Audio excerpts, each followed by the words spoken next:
It has been like over a month since I've touched like any of this, so I gotta try to remember what exactly I was doing, but I think I have a pretty good idea.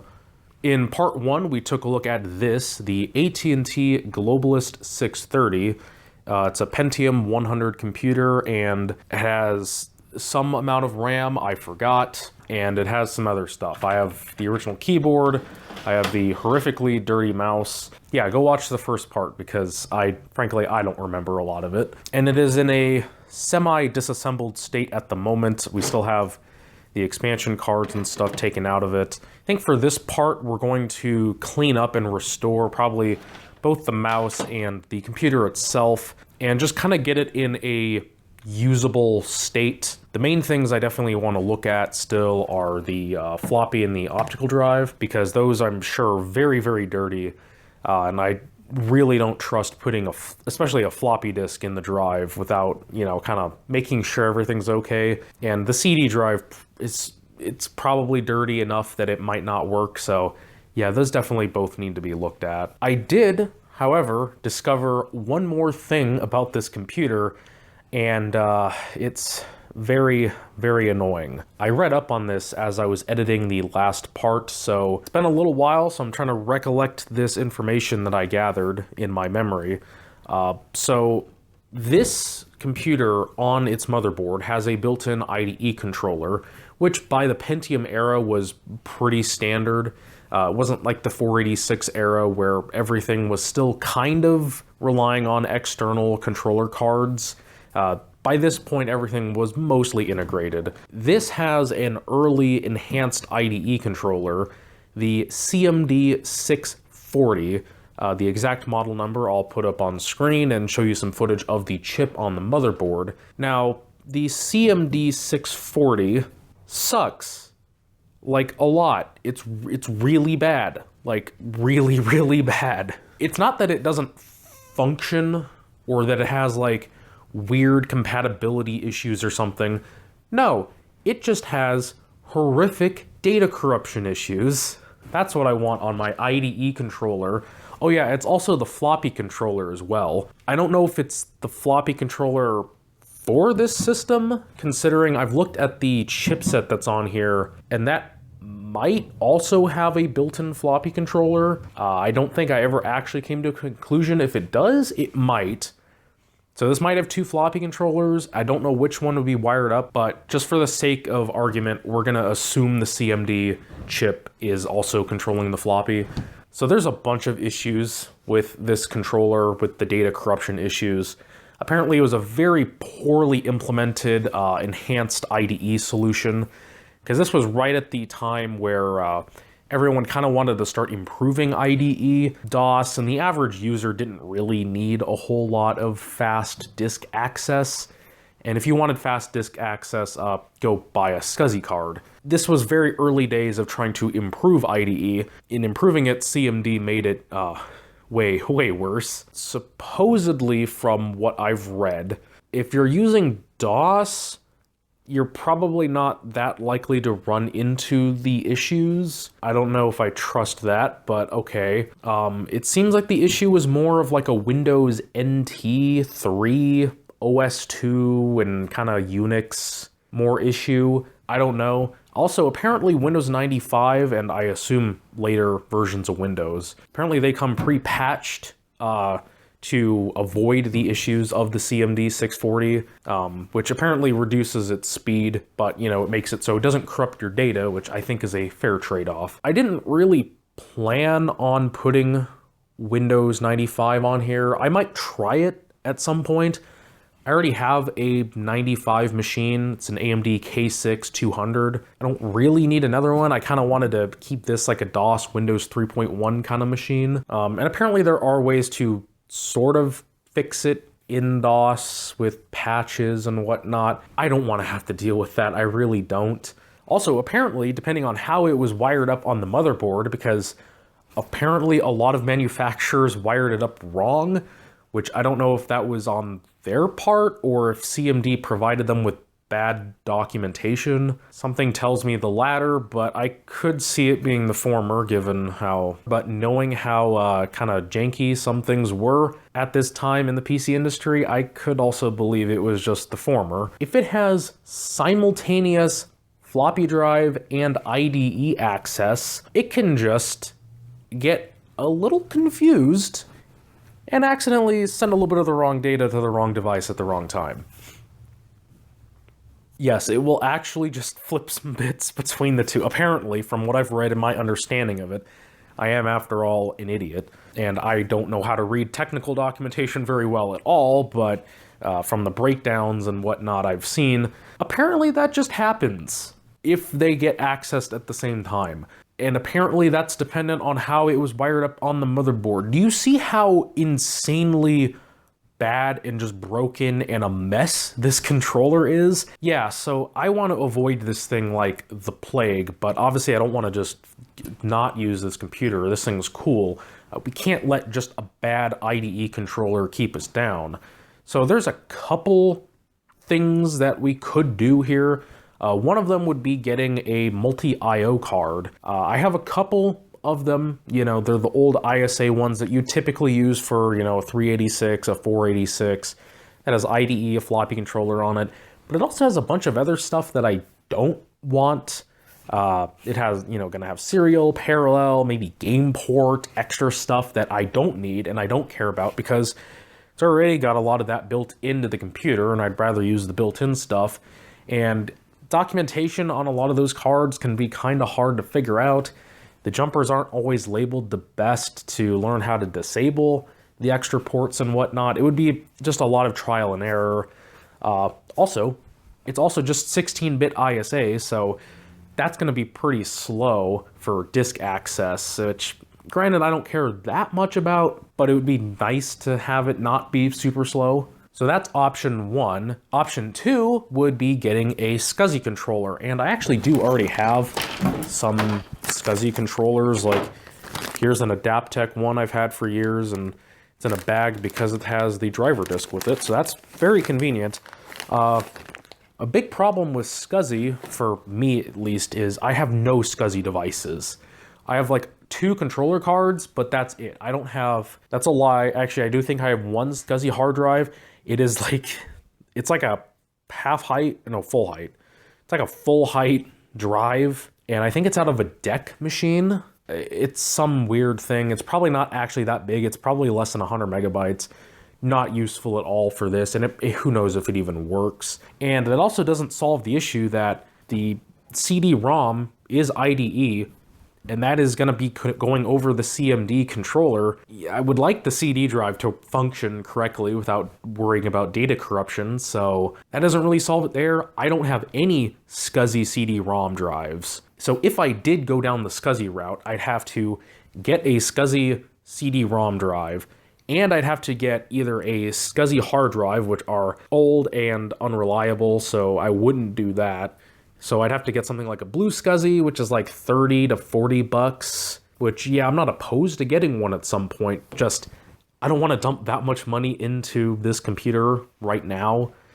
So the option I have come up with is just getting a better IDE controller made by a competent company who actually did QA testing, Promise. Now, Promise actually does still exist today. They do some data stuff still, I think RAID servers, something. I haven't looked into it really, but they do still exist. And this is the Promise Ultra 33. This is one of their first kind of enhanced IDE controllers, meant to be, fast and, not bad. This is a later card. This one was made July 30th, 1997. So it is a little newer than the computer, not quite period correct to it, but something like this I could actually see being used to upgrade a machine like this, especially if the data corruption was getting annoying enough. So yeah, I could definitely see this being put in here, around 97 or something, just to, fix the issue or make the IDE bus faster. If you got faster hard drives or something, you want better performance. Something like this made sense. And this does have 2 IDE channels, so we could, in theory, hook up to 4 devices. So that solves the issue of the CD-ROM the hard drive, and we could also add another hard drive and another CD-ROM if we wanted, or 3 hard drives, or I don't know, crazy stuff. We could do it all. And of course, it's a PCI card, so much faster bandwidth. This is going to be a way better solution. This only cost me, I think, like 15 bucks. I bought it a while ago once I found out that the controller sucked. So I was like, I should jump on this. Hopefully it works, because I haven't tested it at all. Hopefully that doesn't come back to bite me. Now, of course, that doesn't solve the issue of the floppy drive, and I'm just going to risk it. In theory, I don't think the data corruption would happen if there's no IDE devices on the controller.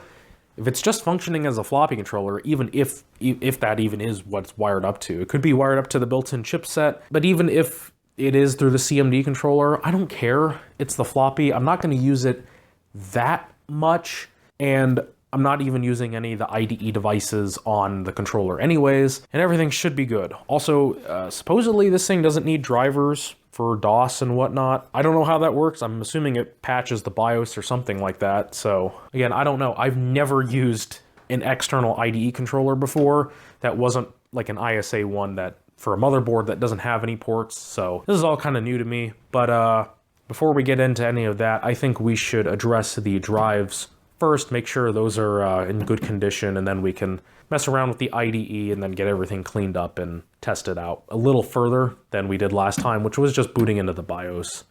So I took off the front panel here because that's apparently how you get to the optical drives. I thought it was just screws, but as we can see, they actually have these little tabs here, and apparently this is where all the dust was. I thought it was pretty weird that the machine was actually really clean inside. Apparently that's where all the dust is. Yeah, apparently this just has 2 clips, and I guess this just slides out. Okay, no, there is a screw. At least I assume that's holding it in, because I can't see what else that screw would be for. Yep, there we go. Oh, that's a CD audio cable. Maybe I should have unplugged all the cables first. There we go, our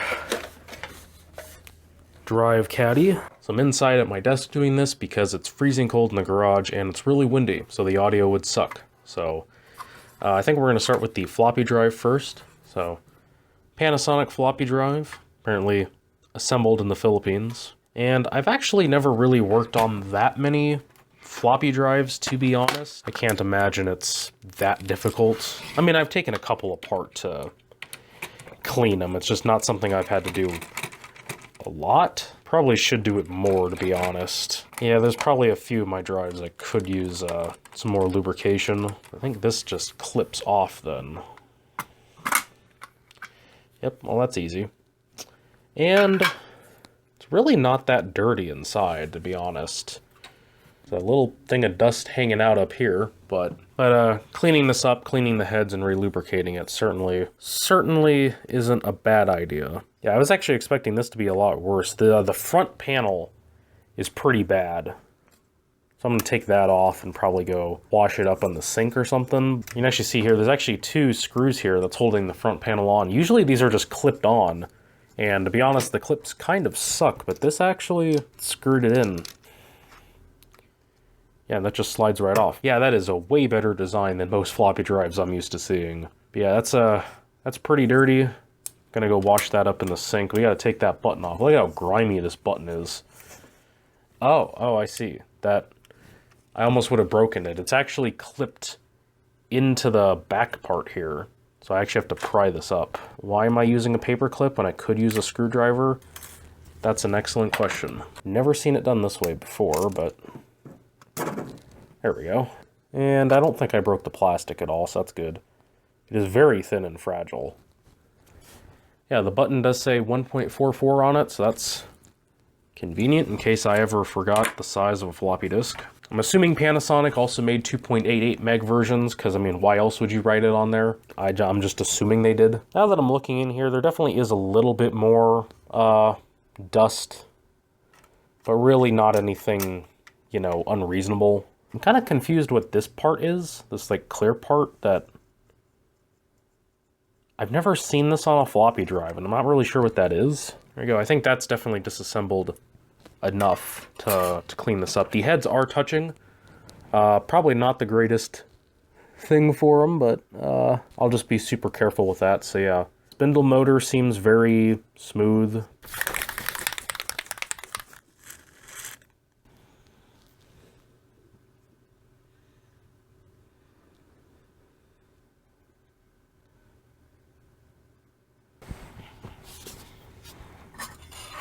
Oh yeah, that looks so much better.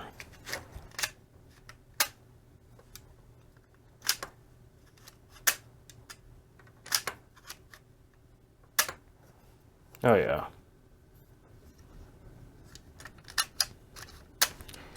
It's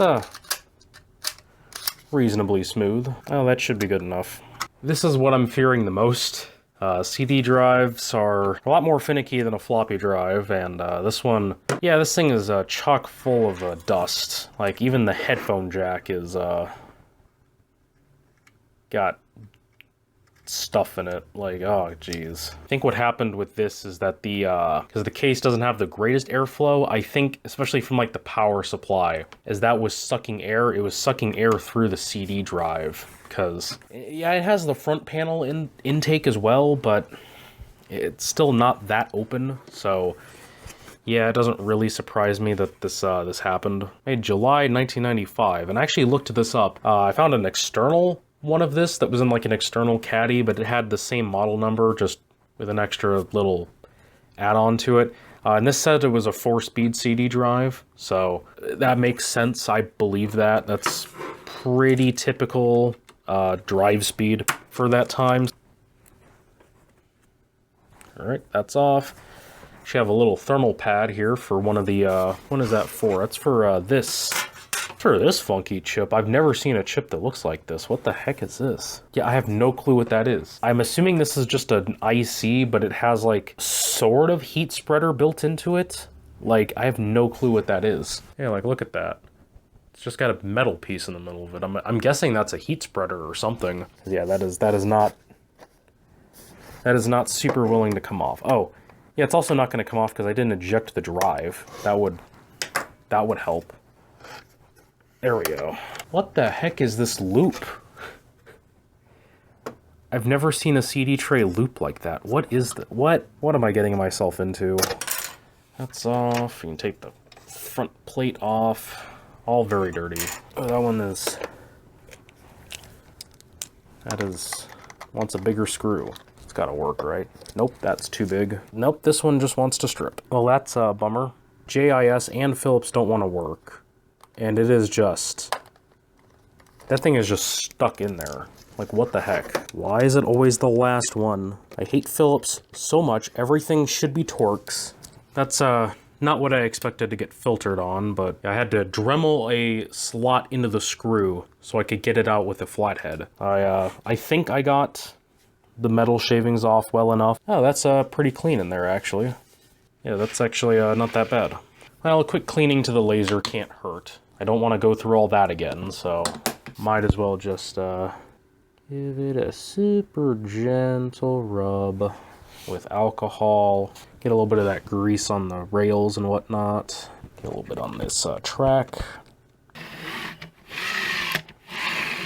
Alright, well, other than the screw debacle, this actually went pretty well. I'm actually pretty impressed that it really wasn't that dirty at all. And now I gotta go clean up the plastics. And then just to make sure, we're gonna put a little deoxit in the headphone jack, even though I'm never going to use the headphone jack. A little bit on the volume wheel as well, especially given how dusty they were. It's probably a good idea. The drives are done now, and I have to say, they cleaned up pretty well. The color match isn't quite the same, but I don't think either of these actually match the case in terms of its color, so yeah, doesn't really matter. Not that big of a deal though. Neither of these I would describe as yellow, but is definitely on the beige spectrum. There is still some weird discoloration on like the floppy drive and stuff, which I couldn't clean off really, but you can't see that anyways. The only part you're gonna see is the front, and that looks mostly okay. There's a little bit of weird splotchiness, but it's not enough for me to really care about. So yeah, that was a little easier than I expected, except the screw. Alright, so time to take care of the case pieces. I just noticed there's this weird like this weird cover here that doesn't go to anywhere. It almost looks like this was where a drive or something would go. I wonder if they reused some of the molding from the desktop version or something, which would not surprise me. You can probably see here, almost all of those holes are plugged with dust. Yeah, there's supposed to be a whole grid of them, and there's just not. The dust on this is weird. Like, all the dust got stuck to the outside of the system, which I guess is good. I mean, the power supply was kind of dusty, but that I still can't believe that what it looks like on the outside, that the system inside was like near spotless. I still can't wrap my head around that. Yeah, I should probably take the reset button out. Or the key lock button, whatever that is. I don't think I've ever seen a button on a case held in like this, but I'm guessing because it's got a spring in it. I guess I'll just run this under the sink with hot water. Oh yeah, that's a lot of... Oh, that's a lot of... Oh man, that's a lot. Yeah, I'm glad I'm running this under the sink and not just wiping it down like I had originally planned. Got the trusty cleaning toothbrush.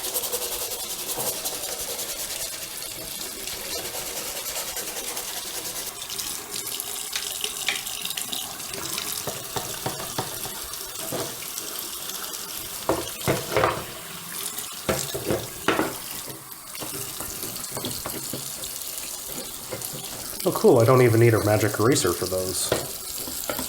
Yeah, those are just rubbing right off. It's like a plastic impact mark. I think something hit it pretty hard. I can actually feel this. So I think this got knocked up against something at some point. This is cleaning up very well though. It looks a lot better under all the grime. Just gonna be careful with my usage of the magic eraser. Hopefully not remove too much of the texture. Yeah, that black spot's in there pretty deep. It's slowly coming up. I know you can use baking soda to do this too, but yeah, I'd rather just use the magic eraser. This is just easier in my opinion, even if it is a bit more risky to use. Yeah, but this thing looks much cleaner than it did. Obviously, steel and water don't particularly play that nicely together, so I'm gonna try to not get it too wet. And just for context, you could see how much grimier it is where the tape and the paper wasn't. That is, yeah, that's pretty noticeable. Oh, that's so much easier than I thought it was gonna be. Yeah, that's just wiping right off. Yeah, this is just surface grime. It's not embedded too deep into the paint, thankfully. Definitely some blemishes, which we might be able to take out with magic eraser. This Energy Star sticker is going to be hard to work around.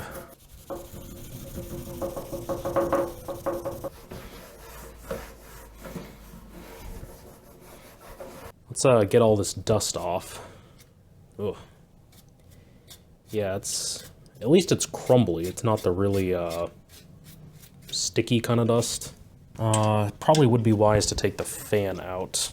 And the fan is actually plugged into the front like power button panel thing here. Yeah, that definitely needs it a little bit. So the way they have this mounted in here, no screws or anything, it's just these two little rubber circles just kind of loosely friction fit, holding it together.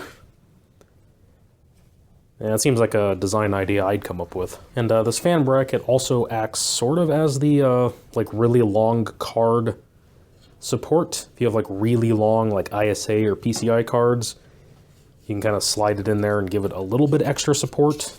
Although by 95 there weren't a ton of those kind of cards left. It is a Nidec fan, 12 volt, 0.8 amp, so not very powerful. Nidec's at least a decent brand though. Oh, okay, okay, it actually has two on the other side at least, so they kind of tried. That's good for vibration dampening, I guess.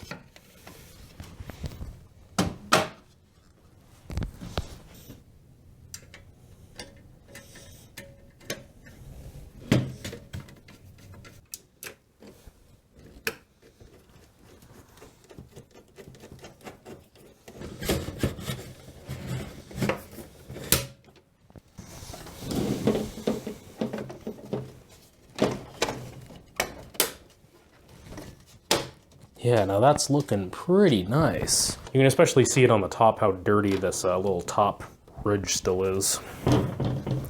Maybe you can see what I mean. There's a bunch of little chips, stuff. There's a big black mark and whatnot here that is actual paint damage. It's not just a scuff. Some more stuff there. So yeah, it's not perfect, but it's as good as I can get it. And because I forgot to put a new one in, new CMOS battery. Old Panasonic battery. And in goes an Energizer.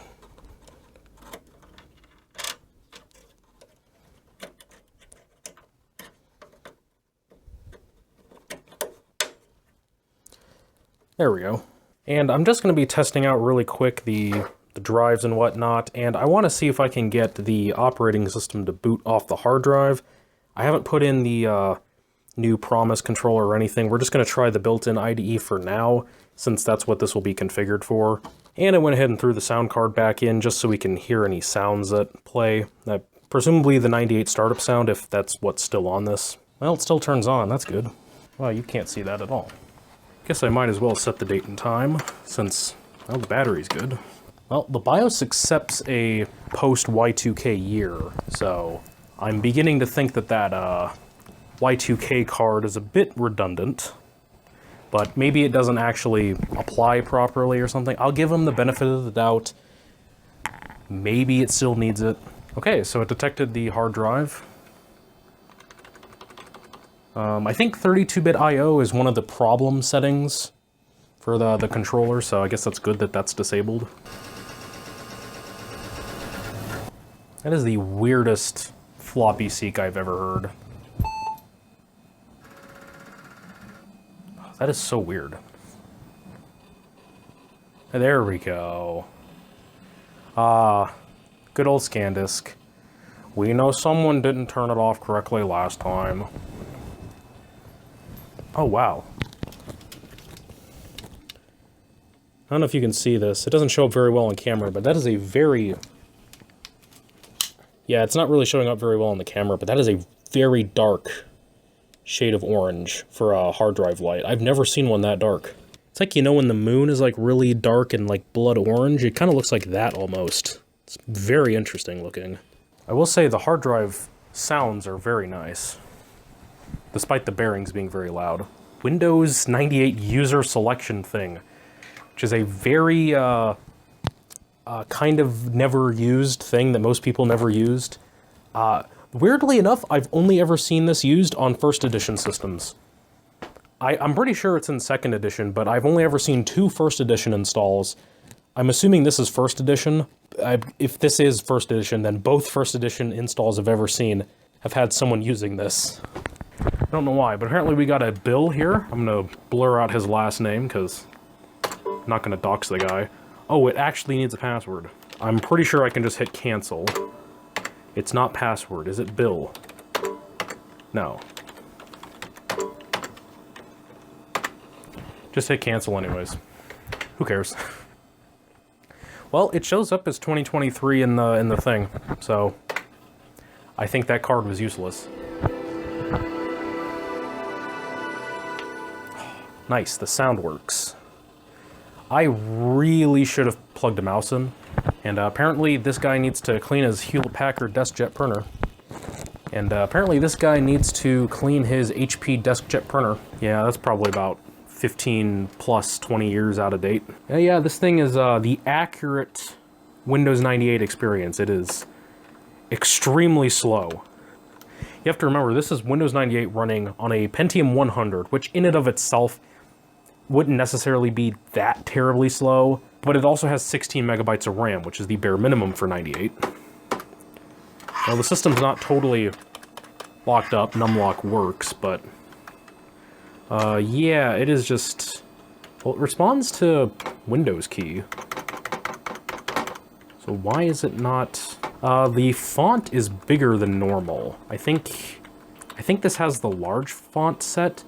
PKware, PK zip for Windows. Very cool. The registered version too, dang. That's nice. Let's see, what version is this? This is the 16-bit version. Version 2.5. I almost wonder if... This is going to sound like a stretch. I almost wonder if... No, I don't think so. I was going to say, I was wondering if this was an upgrade from 3.1, just because of the 16-bit thing. But no, this looks pretty standard. I don't think this was an upgrade. It says Internet Explorer. This looks like 5. I should probably really close some of the programs out.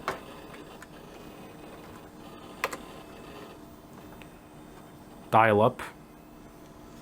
Username X. Okay, it just says Windows 98. So yeah, this is indeed first edition. Oh yeah, look at that redraw. Is that this thing is still frozen. Oh yeah, that's a bunch of documents. I don't think they ever emptied the recycle bin. I am very curious what this Star Wars special engagement thing is. If this is like a, if this is a thing for like Phantom Menace or something, I'm gonna get very excited.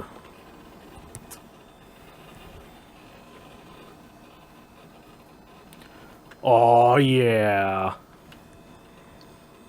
The Phantom Menace is a special engagement. No passes, discounts, gold cards, complimentary tickets.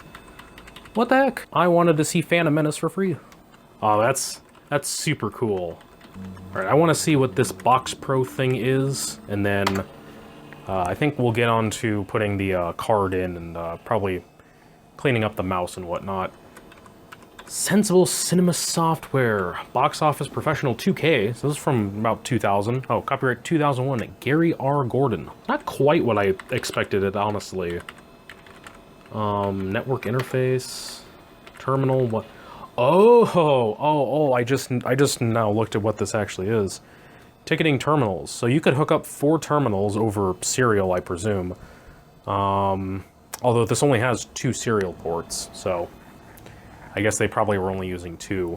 So it probably had 2 like POS kind of terminals set up, connected to this as the again, the synchronization kind of server. That's kind of what I thought this would be. And, you know, it basically sells the tickets and, you know, keeps them all managed through here. That way you don't, like, oversell too many tickets for one specific theater or other stuff like that. I'm assuming that's all what this is doing. Apparently this is all running in conventional memory because it's got 475K free. Kind of surprised, but I guess it probably doesn't need that much more. Admission prices. What? No, that can't be right. $9.50 for an adult? When the heck was this thing last used? Because $9.50, the average going price for like an adult ticket right now for, you know, a big studio release at a theater is like 11, maybe 12 bucks. When was this thing last used? That's pretty that's kind of recent pricing, maybe like 3-4 years ago. Child is only $6. That I could see being older. Maybe like 2015, 2016 era. Wow, wow, was this thing used that long? I'm genuinely thinking this thing might have been used until like at least 2015 or so. That's crazy. That is insane. If that's the case, I'm kind of I'm not surprised at all that the hard drive sounds like it does. But it is impressive that it is still working. Ticket printer. Poll display setup. Has a digital poll display. You can... Huh. Oh, for each terminal, if you had one of those, like, addressable character screens.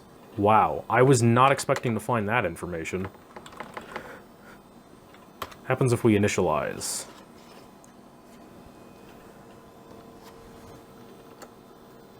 Oh. Oh, I guess you had to manually set the date each day of operation, apparently. That's interesting. That's a beefy PC speaker.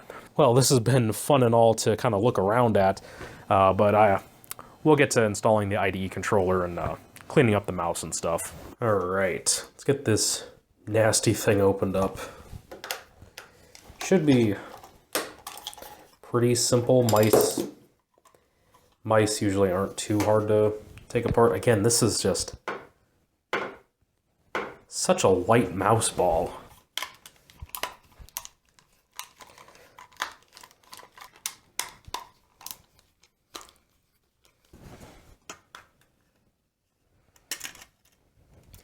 Yep, that is very bare bones. Really not much going on, it's just a 2-button mouse. Looks like this board could have been for a 3-button given this unused pads here. Rollers, I assume, just snap out. And you got the tension spring for the ball, just the 2 rotary optical encoders. So yeah, the bottom is a lot cleaner than the top. So I think we'll tackle the top first.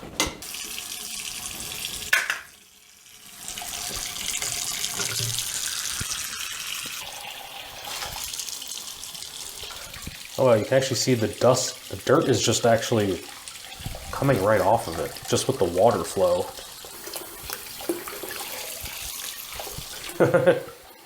Oh yeah, so just like the PC case, it really wasn't like super deep in there.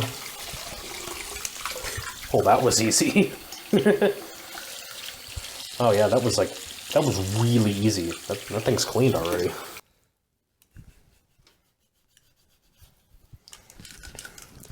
Seriously, with how easy that thing was to clean, I am kind of shocked that they hadn't cleaned it sooner, because, like, sure, it was, like, mostly surface dirt, but you don't get that kind of dirt from just, like, sitting. That wasn't just dust. That was grime.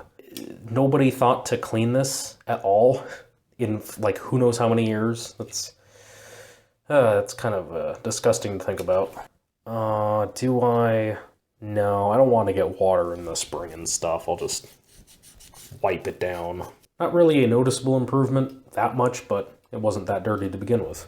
Might clean this up with some alcohol too, just to get it extra clean. Can't forget the little ball circle. Well, we're back to some testing. I forgot to test the floppy and the CD drive in the last clip. It just escaped my mind. This is a few hours later. I tested the CD-ROM just in Windows, and it seemed to work a bit slow, but that's probably just because it's a 4-speed CD-ROM. The floppy drive, however, is giving me problems. Sometimes when you put a disk in, the BIOS will actually claim it's the wrong drive type setting in the BIOS, which obviously it isn't. It says 1.44 right there.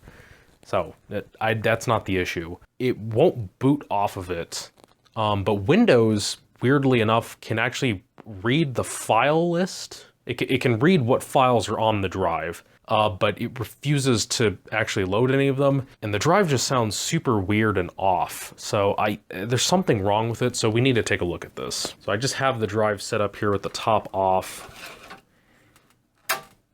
So, I mean, the mechanism seems like it's okay. Let's see if the head is properly moving, because it doesn't sound like it really is. Hopefully I didn't screw it up while I was cleaning it. Aha. Well, that certainly would explain it. Also, it did do the incorrect drive type. But did you see that? If I press a key here to resume. Oh, never mind, it didn't do it.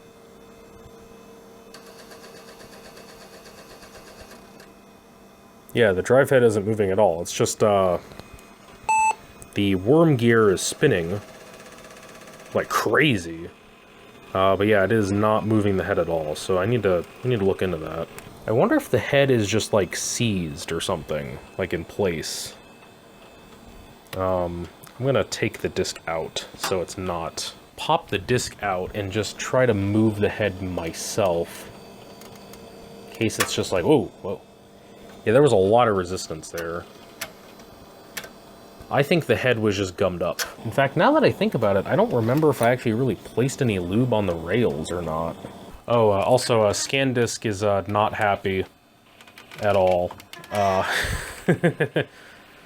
We have gotten some lube. You can't see it on the Q-tip, but trust me, it's there.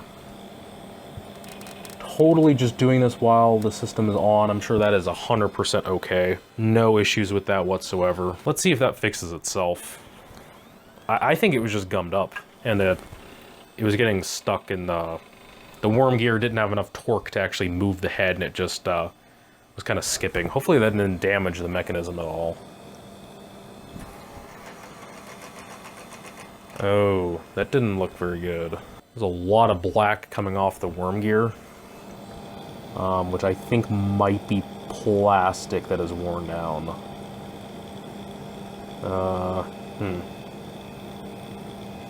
Try to put a little bit of fresh grease on this guy. Try to get some in there. I am totally just ruining this Windows installation, by the way. ScanDisk is not happy with me. Let's see, is it gonna seek more properly this time? I probably should be hitting Control-Alt-Delete more than instead of turning this on and off, but that didn't look very promising. So is this just... No, it's not gummed up. But it is not happy. It is just skipping around.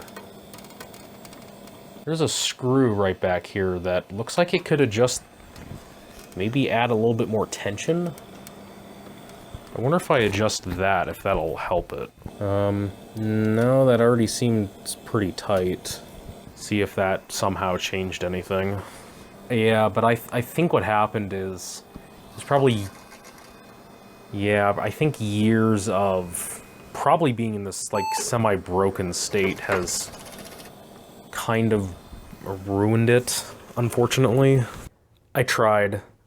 I really didn't want to give up on this drive if I didn't have to, but I think there's something more seriously wrong with it. So one of the main issues, and it might be the only issue, I can't really say for sure, but the head just does not want to move back and forward properly. Now, I did kind of manage to take off this part, and there's a little spring kind of, it's not steel, but you know, spring steel, you can think of it the same way, that kind of clamps it together.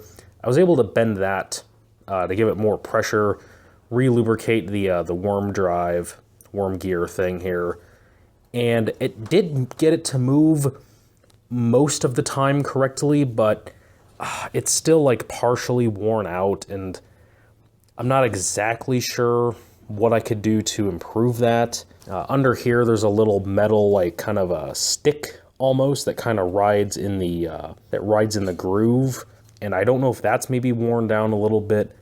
That's causing some issue. But the head does at least move back and forth now. The problem is that it still won't read discs. I tried re-cleaning the heads. That didn't fix it. Yeah, I'm not really sure what the issue is. I'm thinking it's more of an electrical issue, or there's some sort of issue with the heads themselves. They could be out of alignment, again, since since this was just kind of bouncing around here, and who knows how long it was like that. It could have thrown the heads out of alignment. I did get it to boot DOS, kind of. Once it got to the point where it said starting MS-DOS, and then it just kept giving me drive read errors. It doesn't want to read in Windows. Yeah, this thing is just... There's something seriously wrong with this drive. I'm not really sure where to progress from this point, and since I have so many other beige 3.5-inch 1.44 megabyte floppy drives that I don't think it's really worth me trying to, keep going at this, because I don't really know what else I could personally do. I've never had to work on floppy drives that much because, well, generally they're pretty reliable, so I'm not really sure what to do for this.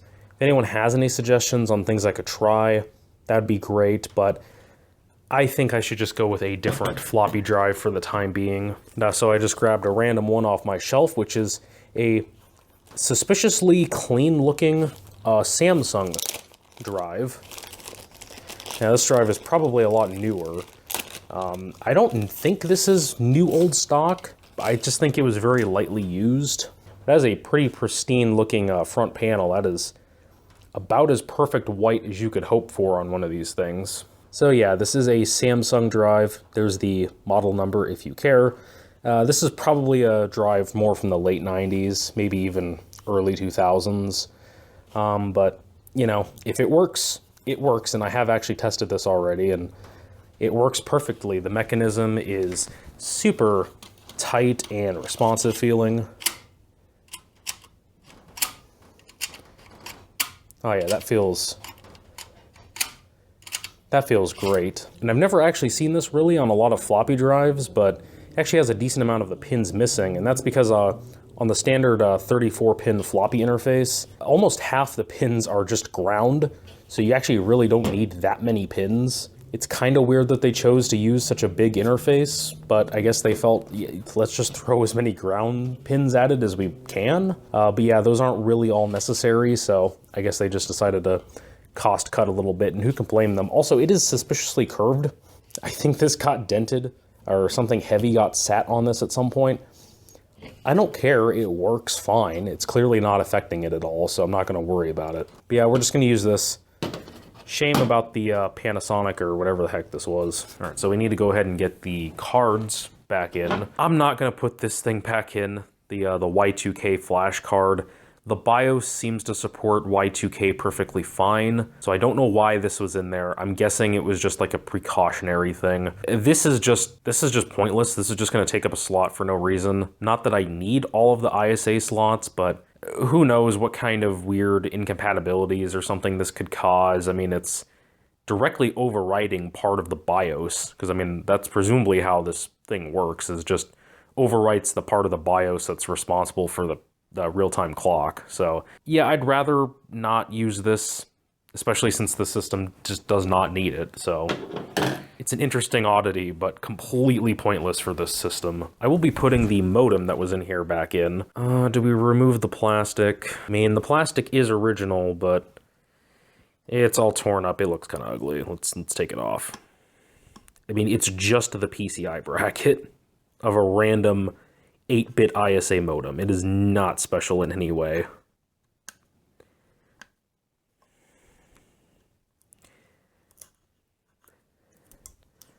Ooh.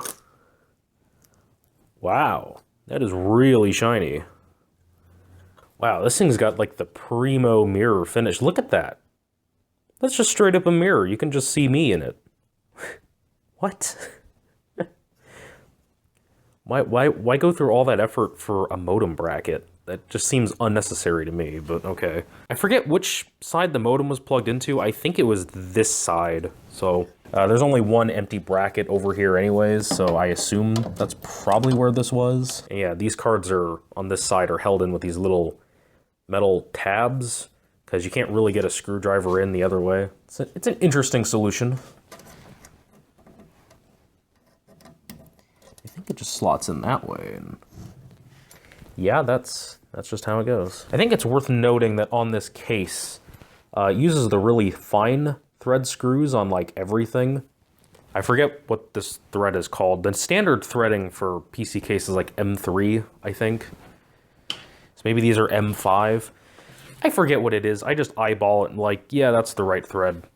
Just stick it in. I never really pay that much attention to it. Let's pop the sound card out for the moment, because we need to focus on the new IDE controller. So, our Promise Ultra ATA 33. 2-channel IDE controller should be a very nice upgrade compared to what the onboard one is. Now, here's the issue. These 3 PCI slots are the only PCI slots in the system. The other side just has 3 ISA. Of course, this is on the opposite side of where, you know, the drives and stuff are. And this hard drive IDE cable certainly is not long enough to, certainly not long enough to reach over to even hope to plug into the card. And I don't think the CD-ROM cable, actually, okay, no, that will work. Wow, I didn't realize this thing was that long. Well, that's nice. The CD-ROM, at least, I don't need another cable for now. So we'd only have to worry about the hard drive if I was going to use the original hard drive, which I think for now, I'm not going to. I'm just going to leave it mounted in there. I'll unplug the power, because why bother having it spin up? I think because of the sake of reliability and convenience, when I was testing it later after I was done filming, it did make some suspicious noises. Did you hear that? I was just filming this. Oh no! Got ourselves the clickers, ladies and gentlemen. Yeah, so I think for now I'm just gonna go with a SD card adapter. This is a bog standard classic SD card IDE adapter. And if you're wondering what's up with this bracket, because you can't find these with brackets anymore. There was one style of SD card adapter that was actually a different board design, I think. But they screwed up the bracket. They had it mounted so low that it was like impossible to mount anywhere that had a slot. Which, you know, kind of an issue. So they just don't sell that anymore. And apparently nobody else just makes them. There's like 3D printed brackets and stuff you can get. All I did was I took the bracket off of a compact flash card adapter because the mounting holes are the same. So I just did that, and yeah, it works fine. I mean, you can like, you can accidentally do that and like slide it in by accident, but you just be careful. It sticks in there and it's perfectly fine. And this is just a pretty ancient 4GB SD card out of a 3DS XL, I think. And 4GB for DOS, which is what I plan on putting on here, is going to be more than good enough. I could put it up here at the top, put the sound card below it. No, that'll actually get in the way of the connector, I think. I think sound card on top, this here, and then I'll put the adapter probably in the bottom slot, since this cable is so long, and this adapter is going to be right next to it, that I don't need to worry about cable length. So yeah, I think that'll work. Do also need to worry about powering the adapter. Yeah, so that's not really long enough. There are some other connectors like twisty tied to the case. Let's see if those are long enough or not.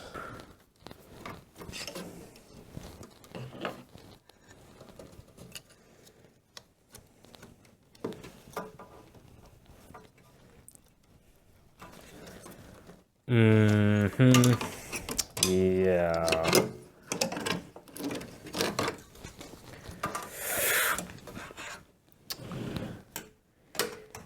Nope, that is not going to work very well. Perhaps we will have to mount this on the other side. Okay, I think I will move the modem down to the bottom slot. All right, so modem will be a bottom slot. The adapter can go here. No. Oh, you've got to be kidding me. Really? That is so dumb. Oh, I really did not want to have to bust out the Dremel again. Okay, so there's these two little tabs here that it slots into to hold it in properly. This little ridge on the bracket is stopping it from going all the way in. It's like just barely there, and I'm gonna have to like Dremel that off just to get it to fit. That is the most annoying thing ever.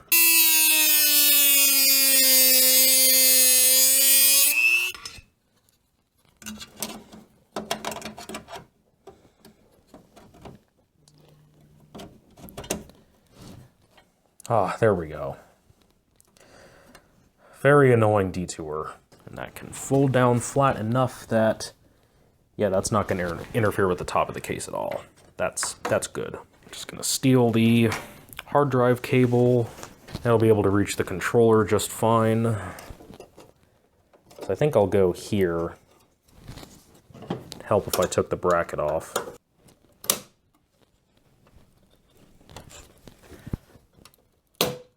Oh, wow. Really tight PCI slot. Yeah, I don't think that thing ever was used. So the hard drive, probably should have plugged these in before I put the thing in. That probably would have made it more convenient. I should probably put the sound card in. I am thinking more and more about this. The sound card probably would be best on the other side. Because if I have it here, I think it's probably just going to interfere with the cables more than it needs to. It would technically reach, but yeah, this might be best on the other side. Hopefully the modem and the sound card are fine with being in the same slot next to each other. I don't think that would cause any weird conflict issues, but Lord knows. The slots for the sound card and the modem are actually farther apart than normal, which is convenient. The adapter is like concerningly close to the sound card, especially considering that has just a power thing right on it. Yeah, I have a solution for this though. I recently bought some Kapton tape. This is definitely not genuine Kapton tape, but it should work. It's about the same.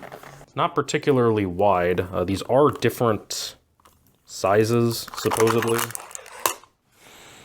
Oh, this smells awful. It's like if a fruit snack went bad. That's what it smells like. Like a gummy fruit snack that went bad. Yeah, I will say, this is high temperature tape. It doesn't actually say on here anywhere that it's not conductive. All I will say is that it looks like Kapton tape by every measure I've ever seen, so I'm going to assume that this is going to work better than electrical tape. I mean, it certainly seems to work like Kapton tape is supposed to, so. I put a double layer of tape over the power, considering that's the most likely to get punctured, and the most likely to cause issues, so hopefully this tape is of good, decent quality. It feels okay, so now if they accidentally touch, it should be no big deal. You kidding me? It's one of those cables that has the pin blocked out, which means we're using different cables now. Yes, you can drill out these and punch these out. I've done it before. I really don't feel like doing that right now. Good thing I got the box with all the 40 wires. These all have the thing blocked out. Finally, found one, finally, that doesn't have the thing blocked out. It's so dumb. Promise, why would you put all the pins there when most people by this point gave up on having all the pins? Like, come on, man, really? Kind of curious if the hard drive LED is gonna work or not, because this does have a header for the LED. But the LED is soldered onto this front board here, so there's not really much I can do about that. Great, it looks horrible now. I'm actually kind of mad at Promise for doing that. Let's hope all this works so I never have to touch this again. Alright, let's see if this thing has any chance of working. So much quieter without the hard drive. I will say the fan bearings don't sound the healthiest. Oh, it picked it right up. Sweet. I wasn't expecting that to just work like that, but alright.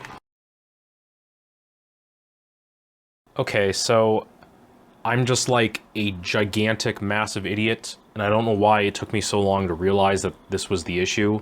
So if I go into the BIOS, all I had to do is set this to none. I'm such an idiot. Obviously, these settings wouldn't matter for, you know, the controller, because the controller is completely independent of the BIOS. So of course, having this set to have a drive in it confused the heck out of it, and it didn't matter if I disabled the controller in here or not. I went ahead and did it anyways, just because, you know, why not? No sense in leaving it on and conflicting with anything. Yeah, all I had to do was set this to none, and now it works fine. I'll figure that out once get DOS and stuff set up properly, but literally the only issue. That took me like 20 minutes to figure out, and I'm upset. So if we go to F-disk, see, the SD card shows up perfectly fine. And it's listed as HPFS, which, it's not HFS Plus. If you're thinking that's the Mac format, no, it's not. This is actually the OS2 format, and no OS2 is not on this SD card as far as I know. I think DOS just detects NTFS as HPFS because they're not the same file system, but they are closely related. You know, Microsoft did work on both. All right, so we will create the primary partition, which will only be 2 GB, and then we'll go back in and create the second partition, because FAT16 and pre-DOS 7 are weird, and they only let you have 2 GB partitions. or you can have a 2 GB primary partition and then up to 6 extra gigs in an extended partition with 2 GB logical drives inside of that extended partition. It is very confusing if you're not used to it. 2047 megabytes, which is not even formatted yet. I'm going to create extended DOS partition, use up the rest of the space. Yes, I would like to define a logical drive, assign to D, that is fine.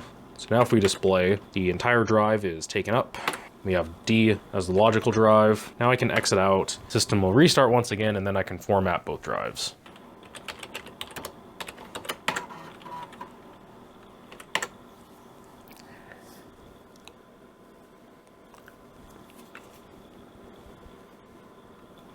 Call this primary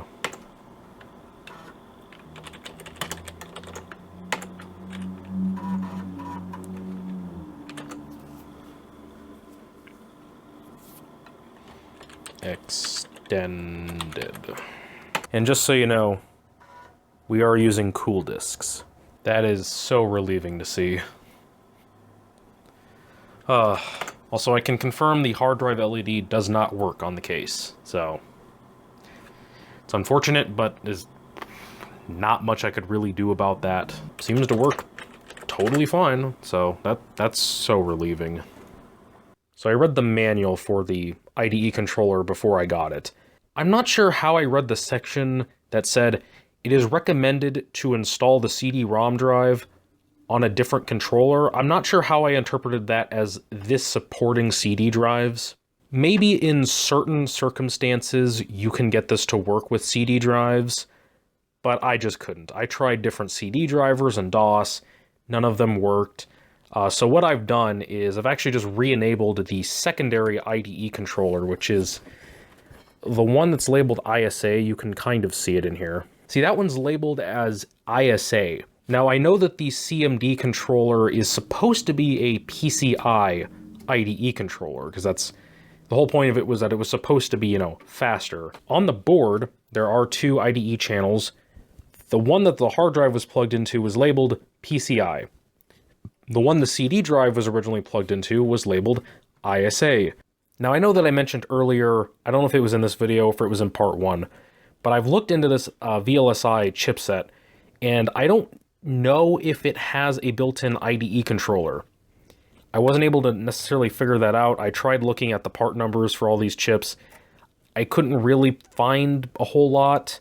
I know one of them does like I/O and whatnot, which could be, you know, like a floppy and IDE controller. And since the CMD chip is presumably PCI only, I mean, maybe it has ISA, and maybe that's what that's referring to.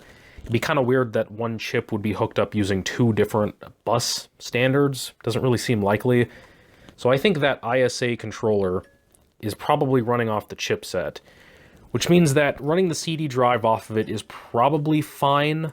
It's the only way I can get the CD-ROM to work. You know, I cannot get it to work with this card, so I just have to deal with it. Even if it is hooked up through the CMD chip, I guess I'll just hope that it's not going to corrupt data or whatnot, because there's really nothing else I can do.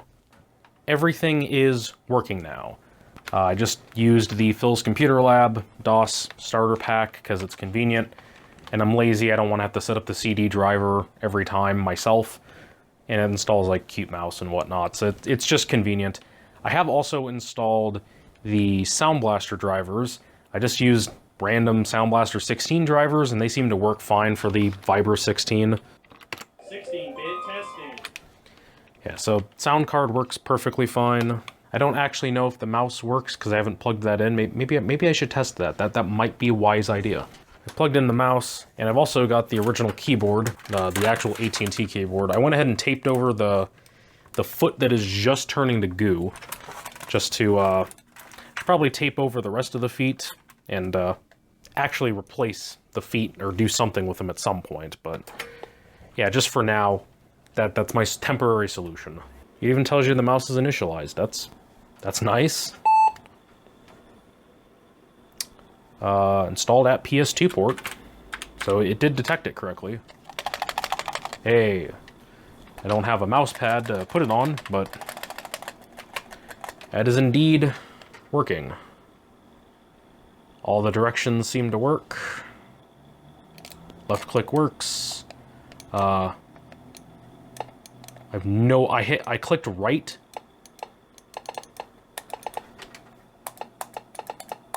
And all I did was click right, and it is just beeping at me. Well, it really does not like me clicking the right mouse button. Alright, we're gonna get out of here.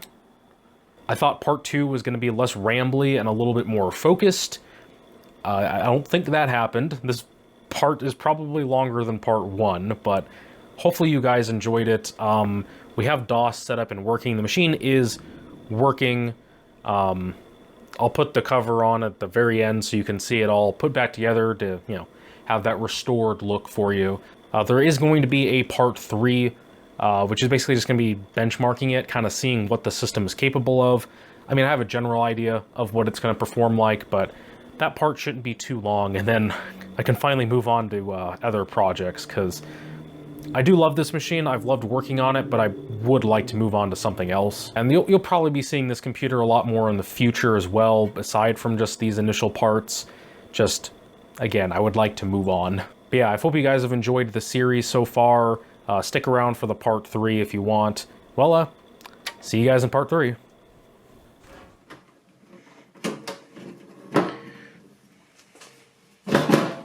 Now that is pretty nice looking.